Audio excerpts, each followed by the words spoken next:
Lieutenant Samantha Collins rubbed her tired eyes and leaned back in her chair. The deep space listening post near Neptune was quiet at this late hour. Most of her fellow officers were asleep, but Samantha had volunteered for the night shift again.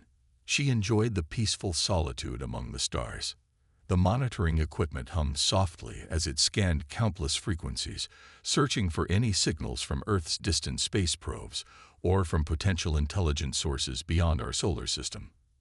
After 3 years at this post, Samantha had grown used to the routine. Most nights passed without incident. Tonight was different. A soft beep from her console caught her attention. She straightened in her chair and studied the incoming signal. It wasn't from any known human source. The pattern was too precise, too structured to be random cosmic noise. Her heart beat faster as she began running analysis protocols. "Computer, identify signal origin," she said, her voice steady despite her excitement. "Signal origin unknown. Pattern does not match any known human communication protocol," the computer responded. Samantha reached for her communicator. "Lieutenant Jack Martinez to the control room, please." 5 minutes later, Jack rushed in, his dark hair disheveled from sleep. "What's so important, Sam?" "I was having the best dream about that beach on Maui." "Listen to this," she said, playing the strange signal through the room's speakers. Jack's sleepy expression vanished. "That's no human transmission." "Exactly. And look at these patterns. They repeat with mathematical precision." They worked together through the night, applying every decryption technique they knew. By morning, they had partially decoded the message. It contained star coordinates and a time reference. "It's a meeting location," Jack said, pointing to the star map on their screen. "Somewhere near Alpha Centauri. And based on the time code, whatever this is happens in 3 weeks." Samantha pointed to another decoded section. "And look at this, a reference to Earth, and something called the Containment Protocol. That doesn't sound good." "We need to take this to Hudson," Jack said. Captain George Hudson listened to their report with a skeptical expression. He was a tall man with graying hair and a reputation for by-the-book leadership. "Let me understand this," he said when they finished. "You think you've intercepted an alien transmission about a secret meeting where they'll discuss Earth?" "Yes, sir," Samantha replied. "The signal contained advanced encryption beyond our current technology. It has to be non-human in origin." Hudson sighed. "Lieutenant Collins, do you know how many alien signals get reported every year?" "Hundreds. And how many turn out to be actual alien communications?" "0. "But sir, we've partially decoded this one," Jack argued. "There are clear references to Earth and specific coordinates."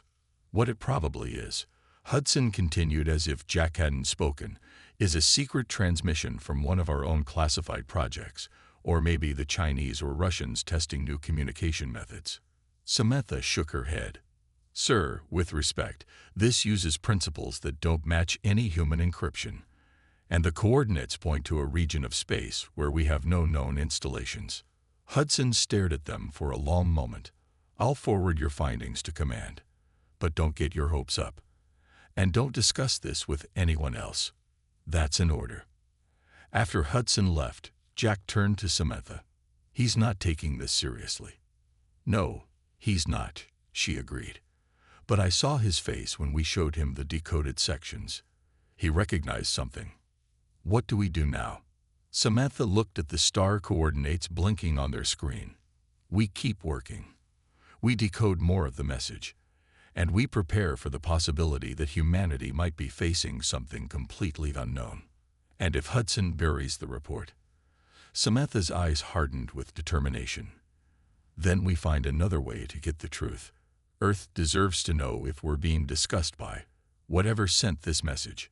The signal continued to pulse on their monitor, a mysterious message from the stars that humans were never meant to intercept. 2 weeks passed with no word from command about their discovery. Samantha checked daily for updates, but their reports seemed to have vanished into a black hole of bureaucracy. "They're ignoring us," she told Jack as they sat in the station's small cafeteria. The meeting is scheduled to happen in 6 days, and we're just sitting here. Jack stirred his coffee nervously. Maybe Hudson was right. Maybe it was nothing. You don't believe that, Samantha said. You heard the transmission. You helped decode it. So what do you suggest? We can't exactly fly to Alpha Centauri ourselves. Samantha's eyes lit up. Actually, we might be able to. Later that night, she led Jack to a secure communication terminal and called their friend Nicole Winters. Nicole worked in the Experimental Technology Division on Earth's moon base. Nicole's face appeared on the screen, her blonde hair pulled back in a tight ponytail. Sam, Jack, great to see you both. What's up? We need your help with something. Unofficial, Samantha explained. She told Nicole about the transmission and showed her their decoded findings. Nicole whistled. That's incredible. And Command is ignoring this. Completely, Jack confirmed. The meeting is in 6 days. We need to see what happens there. What are you thinking? Nicole asked cautiously. The XS-7, Samantha replied. It's at your facility for final testing, right? Nicole's eyes widened. The stealth shuttle. You can't be serious. That's the most advanced prototype we have. It's not even cleared for full operation yet. But it works, Samantha pressed. And it has the speed to get us to Alpha Centauri in time. This is crazy, Nicole said, but Samantha could see the excitement building in her friend's eyes. You're talking about stealing military property and flying to another star system based on a mysterious signal. We're talking about potentially making the most important discovery in human history, Samantha countered. If there are other intelligent species out there discussing Earth, don't we deserve to know? After hours of debate, Nicole agreed to help. 3 days later, Samantha and Jack arrived at Moonbase using forged transfer orders. Nicole met them in a restricted hangar where the XS-7 stealth shuttle waited. I've loaded the coordinates from your transmission, Nicole said as they hurried toward the sleek black craft. And I'm coming with you. What? Jack looked surprised. Nicole, this could end all our careers. You think I'd let you two have all the fun? Nicole grinned. Besides, you'll need me to operate the shuttle's stealth systems. I helped design them. Alarms blared suddenly throughout the hangar. Security breach in Hangar 7, announced a computerized voice. They've discovered the forged orders, Samantha said. We need to go now. They rushed aboard the shuttle. Nicole took the pilot's seat while Samantha and Jack strapped in behind her. The shuttle's engines hummed to life, barely audible thanks to noise cancellation technology. Hang on, Nicole said as she activated the launch sequence. The hangar doors were closing, but the shuttle slipped through the narrowing gap and shot into space. They'll come after us, Jack said, watching the moon base shrink behind them. Not for long, Nicole replied, activating the stealth systems. Now we're invisible to their sensors. The shuttle accelerated to incredible speed as it left Earth's solar system. The stars blurred around them as the experimental faster-than-light drive engaged. I can't believe we're doing this, Jack murmured. Samantha stared ahead into the vast darkness of space. In 3 days, we'll reach the coordinates. And then we'll find out what's really happening. And if it's a trap? Nicole asked quietly. Then humanity will at least know we're not alone, Samantha replied. One way or another, everything changes after this. The stealth shuttle pushed onward toward Alpha Centauri, carrying 3 humans toward a meeting they were never supposed to know about. After 3 days of travel through the emptiness of space, the shuttle approached the coordinates from the mysterious transmission. Samantha, Jack, and Nicole had taken turns sleeping in the small crew quarters, but now all 3 were wide awake and watching the main view screen. I don't see anything, Jack said, frowning at the seemingly empty region of space before them. Nicole checked her instruments. Something's not right. I'm detecting a massive energy signature, but there's nothing visible. Samantha studied the readings. Could it be cloaked somehow? Possibly, Nicole replied. She pressed several controls on her console. I'm going to send out a low-frequency scan pulse. If there's something there, this might reveal its outline." The pulse went out, and for a moment nothing happened. Then the view screen flickered, and an enormous shape began to materialize in front of them. "Oh my God," Jack whispered. A gigantic space station hung in the void. It was shaped like a wheel with 8 massive spokes connecting to a central hub. The structure must have been at least 5 miles across. Around it, dozens of spacecraft of various shapes and sizes moved in careful patterns. "It's real," Samantha said, her voice filled with wonder. "All of it." Nicole quickly engaged their stealth systems to maximum power. "We can't be detected. We don't know if they're hostile." "Look at those ships," Jack said, pointing at the screen. "None of them match any human design. They're alien." Nicole maneuvered their shuttle closer to the station, keeping a safe distance but close enough to observe. There appears to be a docking bay on the lower section. Several ships are entering and leaving. "Can we get inside?" Samantha asked. "Are you serious?" Jack turned to her with wide eyes. "We've confirmed that aliens exist and are meeting in secret. Isn't that enough?" "We need to know what they're saying about Earth," Samantha insisted. "About the containment protocol. We came all this way." Nicole bit her lip, then nodded. "I think we can do it. The shuttle has adaptive camouflage panels. I can program them to mimic one of the smaller service drones I've observed entering the station." It took an hour to make the necessary modifications. Nicole worked quickly, reprogramming the shuttle's exterior panels to match the appearance of the small maintenance drones moving around the station. "Ready," she finally announced. "But we'll have to power down most systems to avoid detection. Life support and minimal propulsion only." They guided the disguised shuttle toward the station, following a group of actual maintenance drones. Samantha held her breath as they passed through the energy field that separated the docking bay from open space. No alarms sounded. They were in. Nicole carefully landed their shuttle in a shadowy corner of the vast docking bay, away from the main activity. The 3 humans stared in amazement at the scene outside their viewports. Dozens of different alien species moved through the docking bay. Some walked on 2 legs like humans, others on 4 or more. Some floated above the ground. Their bodies came in countless shapes, sizes, and colors.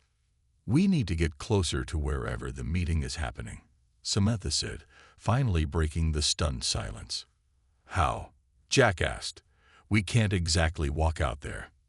Nicole pointed to a maintenance access tube near their landing spot. "The station must have service tunnels. We can use them to move around without being seen."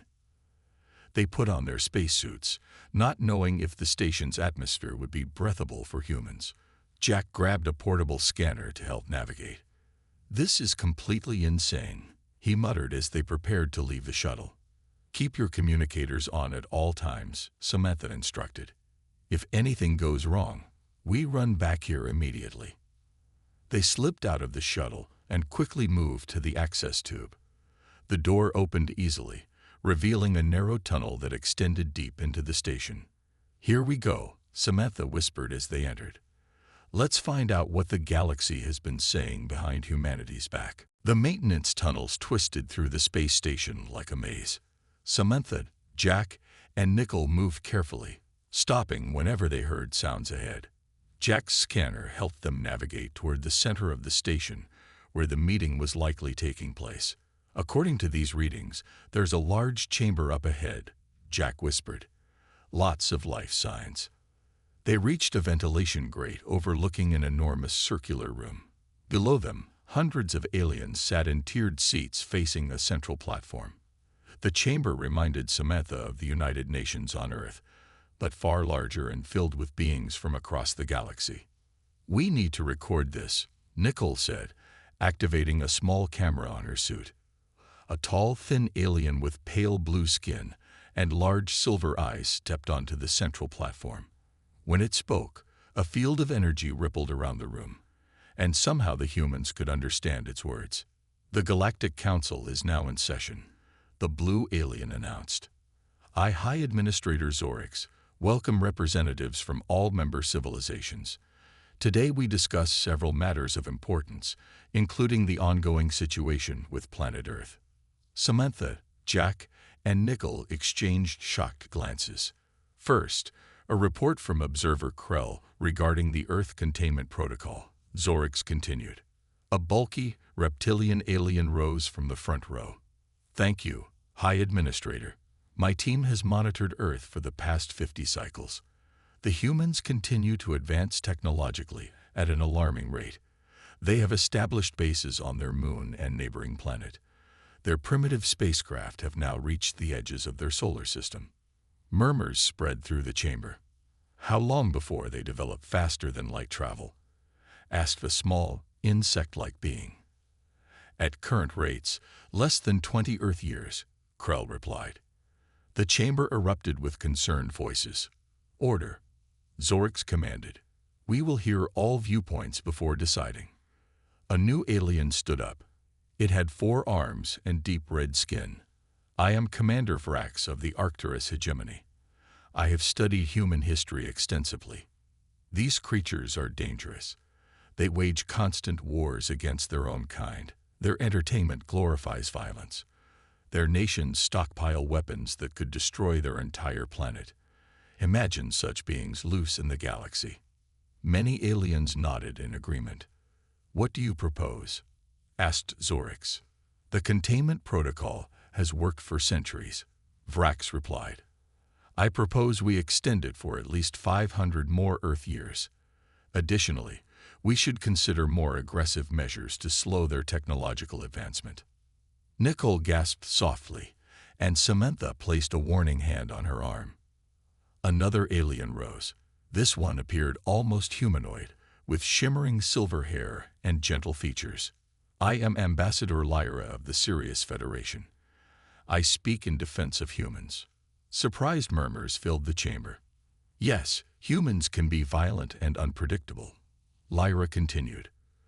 But they are also creative, adaptable, and compassionate. They create beautiful art and music. They care for their young and elderly. They protect other species on their planet. Many civilizations here showed similar traits in their early development. The difference, Vrax interrupted, is that most of us outgrew such behavior before developing space travel. Humans have not. Perhaps because they believe they are alone in the universe, Lyra countered. Isolation breeds fear. Fear breeds aggression. I propose a different approach. Instead of containment, let us consider gradual integration. The chamber divided into loud arguments. Some aliens supported Lyra, while others backed Vrax.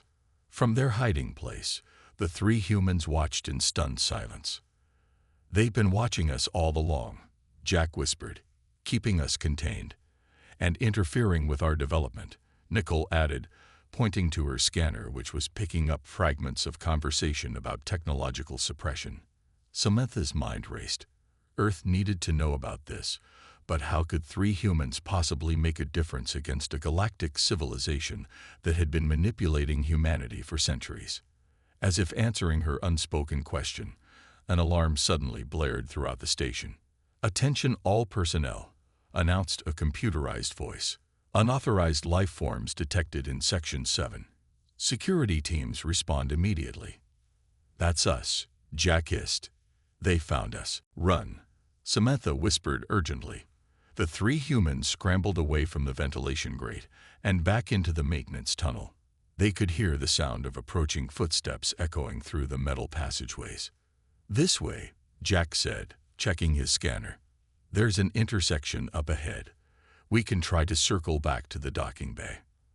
They turned a corner and ran straight into a patrol of alien security guards. The aliens were tall and muscular with gray skin and 4 eyes. They carried strange weapons that glowed with blue energy.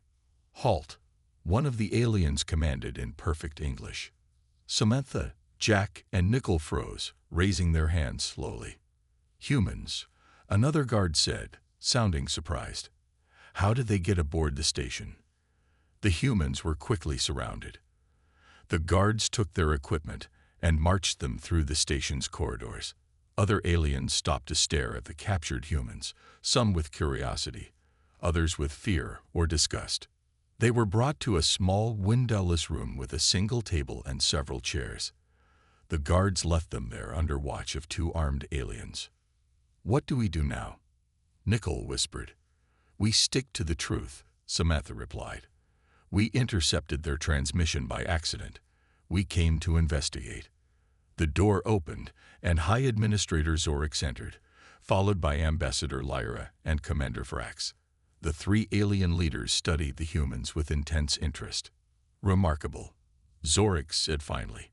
"You managed to detect our secure transmission, decode enough to find our coordinates, and infiltrate a station protected by the most advanced cloaking technology in the galaxy, all with your primitive Earth technology."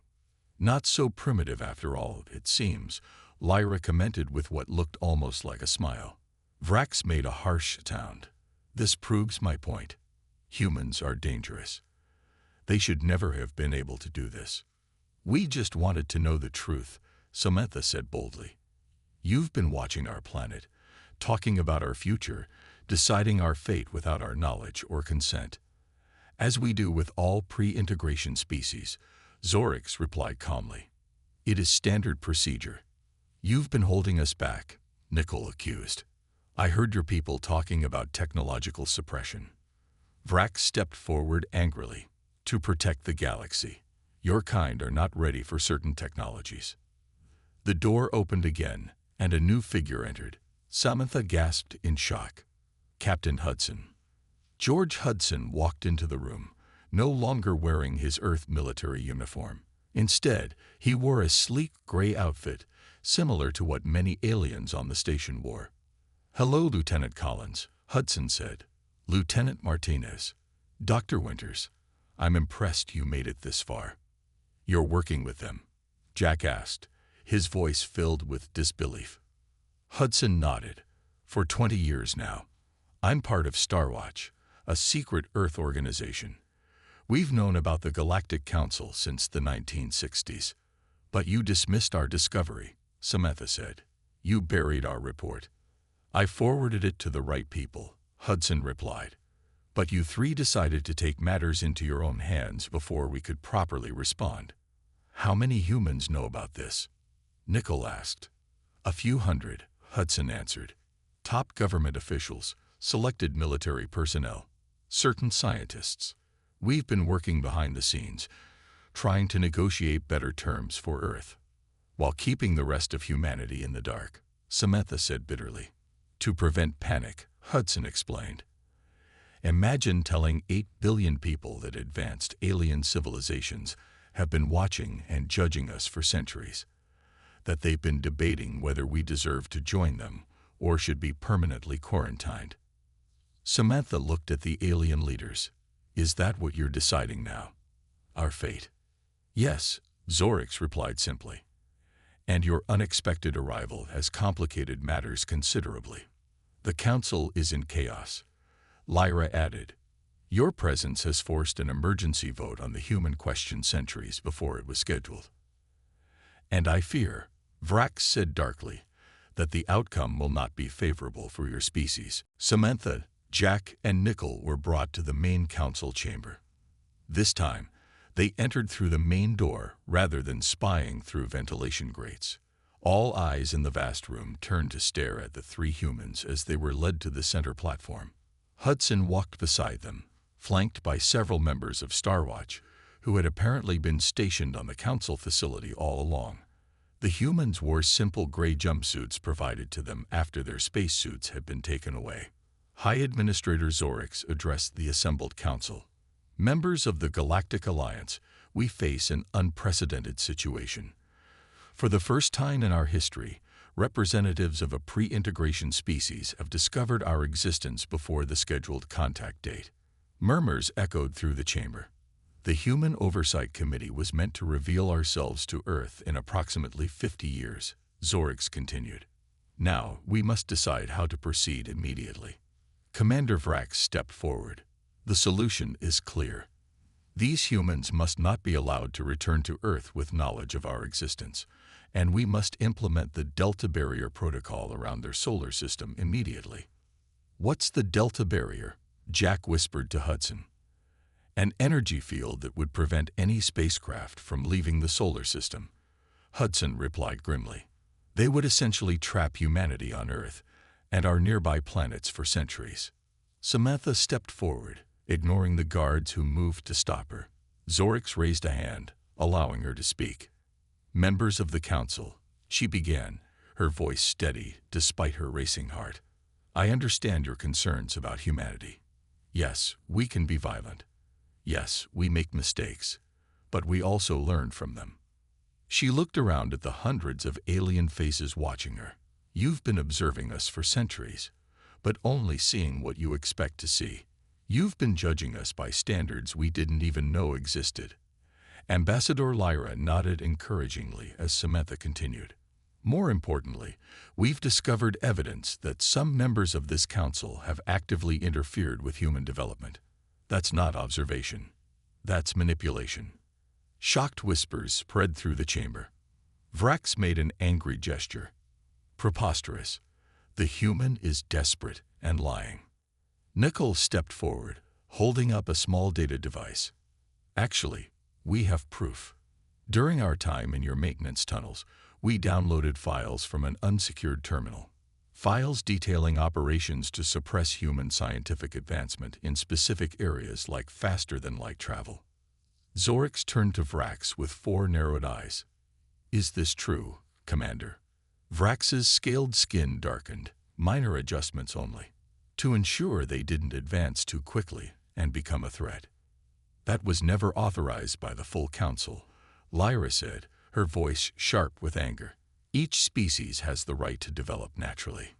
The chamber erupted into arguments. Some representatives supported Vrax's actions, while others were outraged by the unauthorized interference. Hudson moved to stand beside Samantha. You've just caused a major diplomatic incident, he said quietly. The council has strict rules against interference. Good, Samantha replied. Maybe now we can get a fair hearing. Zorix called for order, the energy field around the room pulsing with his voice. We will need time to verify these claims. If true, they represent a serious violation of our oldest laws. In the meantime, Vrax insisted, we must still decide what to do with these humans and their planet. I propose an ultimatum. A new voice called out. An alien with a crystalline body stood from the middle tier of seats. If humanity wishes to join galactic society, they must prove themselves worthy. Give them a challenge, a test of their abilities and character. What kind of test? Zorix asked. Allow these humans to present their case to the full council, the crystalline being suggested. Let them explain why their species deserves integration rather than isolation. Zorix considered this for a moment, then nodded. A fair proposal. The humans will have one planetary rotation to prepare their defense of humanity. He turned to Samantha, Jack, and Nickel. Your species' future may depend on what you say tomorrow. The 3 exchanged nervous glances. The fate of Earth now rested on their shoulders. Samantha, Jack, and Nickel spent hours in a small meeting room provided by the council. Hudson and his Star Watch team joined them, sharing everything they knew about the different alien species and council politics. This is impossible, Jack said, running his hands through his hair. How can we defend all of humanity in one speech? We need something that will truly impress them, Nicole suggested, not just words. Samantha paced the room, deep in thought. Hudson, in the 20 years Star Watch has known about the council, what have you learned about their technology? A great deal, Hudson replied. We've reverse-engineered several alien devices, though we've kept the most advanced developments secret. Even from the council? Nickel asked. Hudson nodded. Especially from the council. We suspected they were monitoring our progress. Samantha stopped pacing. So Earth has developed technologies the council doesn't know about. Things they haven't suppressed. Yes, Hudson said. Particularly in quantum communications, our scientists took a completely different approach than any council race. A plan began to form in Samantha's mind. She looked at her friends with new determination in her eyes. I think I know how we can convince them. The next day, The humans stood before the council again. The chamber was even more crowded than before, with additional representatives arriving overnight to witness the unprecedented event. Zorix called for silence. Humans of Earth, you may now present your case for why your species deserves to join galactic society rather than remain in isolation. Samantha stepped forward. High Administrator, honored representatives, we could stand here and tell you about human art, music, and compassion. We could remind you that judging an entire species by its worst members is unfair. But instead, we would like to show you something.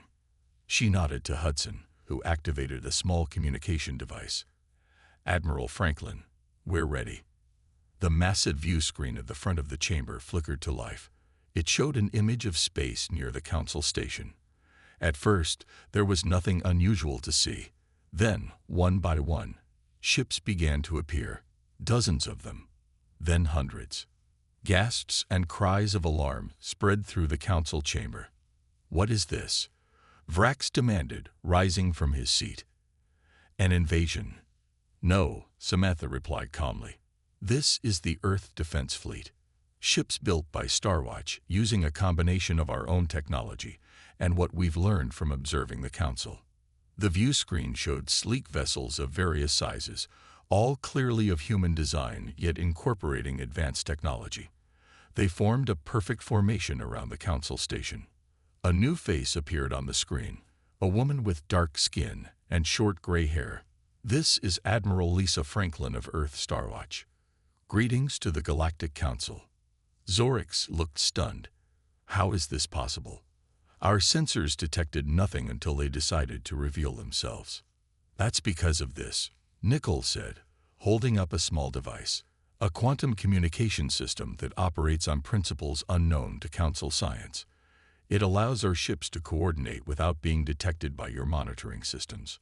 We developed it ourselves, Jack added, without interference. Hudson stepped forward. Earth does not threaten the Council.